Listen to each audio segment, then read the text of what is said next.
Tucson real estate is doing a heck of a lot better than what you're hearing in the media. Let me explain. News stations and people are speculating that this is similar to that 2008 to 2011 real estate market crash, and nothing could be further from the truth in that regard. And let me explain why. First off, housing inventory.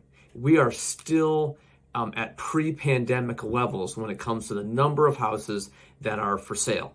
Number two, people in Tucson, like 65% of the people who own a home, have over $150,000 of equity in their house. If you compare that to what was going on in 2008 to 2011, 10% of people who owned a home had more than $150,000 of equity. So people have a lot more skin in the game, and they're not just going to walk away. Third thing to consider is this. Most of the people who own a home, they don't want to move. They have a lot of equity, and they're probably paying between 2.5% and 4% for interest on their home loan. That's very affordable.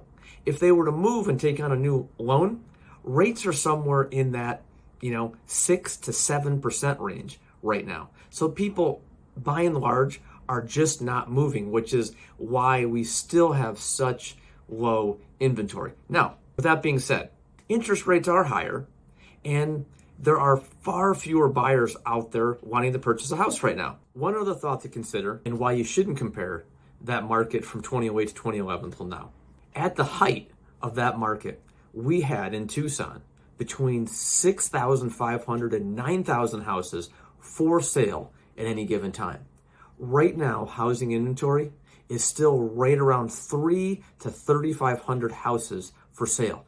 Vast difference, no comparison. So the moral of the story is, with rates so high and people who own homes with so much equity and low interest rates on the loans they do have, it just doesn't make sense for most people to sell and then buy again.